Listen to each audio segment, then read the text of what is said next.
നമുക്കിന്ന് ചക്കക്കുരു വെച്ചൊരു പായസം ഉണ്ടാക്കിയല്ലോ. ചക്കക്കുരു വെച്ച് ആരെങ്കിലും പായസം ഉണ്ടാക്കുമോ എന്ന് നിങ്ങൾ ചിന്തിക്കും. ട്രസ്റ്റ് മീ ഗൈസ്, ഇതൊരു മസ്റ്റ് ട്രൈ ആയിട്ടാണ്. ഇത് ഒരിക്കലും ഞാൻ ഉണ്ടാക്കുന്നതുകൊണ്ട് പറയല്ലോ കേട്ടോ. നിങ്ങൾ എന്തായാലും ഇതൊന്ന് ട്രൈ ചെയ്ത് നോക്കണേ. അപ്പോൾ നമ്മൾ ആദ്യം തന്നെ ചക്കക്കുരുവിൽ വെള്ളം ഒഴിച്ച് നന്നായി വേവിച്ചെടുക്കണം കേട്ടോ. പിന്നെ ഞാൻ ചക്കക്കുരു കൊണ്ട് ഈ ഡാർക്ക് കളർ തൊലി അധികം കളയില്ലേ. അമ്മ പറയാറുണ്ട് അത് അധികം കളയണ്ട, അത് നല്ലതാണെന്ന്. അങ്ങനെ നമ്മുടെ ചക്കക്കുരൊക്കെ നന്നായി വെന്ത് വന്നിട്ടുണ്ട് കേട്ടോ. ഇനി നമ്മൾ നന്നായിട്ട് ഉടയ്ക്കണേ. ഇങ്ങനെ ഉടച്ചാൽ മാത്രം പോരെ, പിന്നെ മിക്സിയിലിട്ട് നമ്മൾ ഒന്നും കൂടി ഒന്ന് കറക്കി എടുക്കണം കേട്ടോ. അപ്പോൾ അത് ശരിയാവേ. ഇനി നമുക്ക് ശർക്കര ഉരുക്കണം കേട്ടോ. ഞാൻ ആ ചക്കക്കുരു വേവിച്ച വെള്ളമില്ലേ, ആ വെള്ളത്തിൽ തന്നെ കേട്ടോ ശർക്കര ഉരുക്കുക. കാരണം എന്താ വെച്ച് കഴിഞ്ഞാൽ അതിനകത്ത് ചക്കക്കുരുവിൻ്റെ ഒരു ഫ്ലേവർ ഉണ്ടാവേ. നിങ്ങളിങ്ങനെ ചെയ്യണമെന്നില്ല, നിങ്ങൾക്ക് വേണമെങ്കിൽ വേറെ ശർക്കര ഉരുക്കിയിട്ട് ഒഴിക്കാം കേട്ടോ. ഇനി നമ്മുടെ ശർക്കരയൊക്കെ നന്നായി തിളച്ച് വരുമ്പോൾ നമ്മുടെ അരച്ച് വെച്ചിരിക്കുന്ന ചക്കക്കുരും കൂടി ചേർത്ത് നന്നായി മിക്സ് ചെയ്യുമ്പോൾ ഇങ്ങനെ കട്ടിയായിട്ട് വരും കേട്ടോ. ഇനി നമ്മൾ തേങ്ങയുടെ രണ്ടാം പാൽ ഒഴിച്ച് അത് നന്നായി കുറുക്കി വരുമ്പോൾ തേങ്ങയുടെ ഒന്നാം പാൽ ഒഴിക്കാം കേട്ടോ.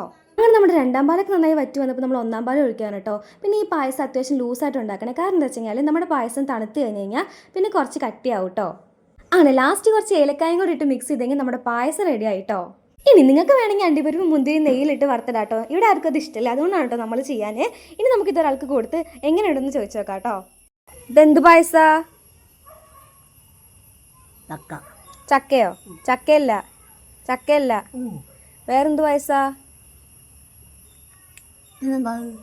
നിങ്ങൾക്ക് എന്തായിട്ട് തോന്നണ്? പരിപ്പല്ല. ഇഷ്ടായോ?